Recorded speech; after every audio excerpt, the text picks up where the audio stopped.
warahmatullahi wabarakatuh. Sampurasun. Wilujeng enjing panumisa. Patepang deui sareng Abi Cepi dina acara Warta Berita. Dina enjing kamari hujan sareng angin di daerah Soreang meni ageng pisan. Anu tiasa ngajantenkeun banjir sareng longsor. Kukituna warga di daerah Soreang pada ngarungsi ka tempat anu aman anu tos disadiakeun ku pamarentah.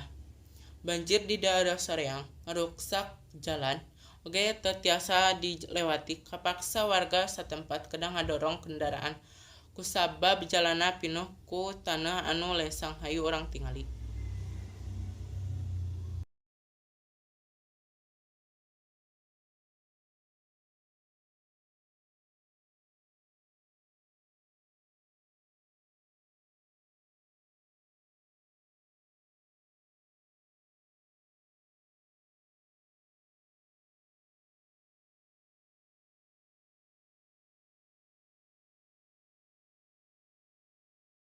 Hujan lebat, kemungkinan besar memang tanamannya tanahnya nggak bisa menampung air, Iya.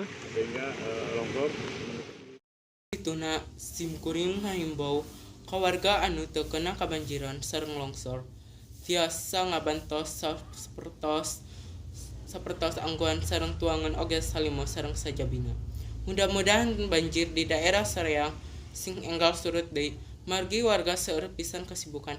Rupina acara Warta Berita dicekapkeun dugi ka dieu. Hapunten tina kakiranganana oge kalangkunganana. Wabillahi taufiq wal hidayah. Wassalamualaikum warahmatullahi wabarakatuh.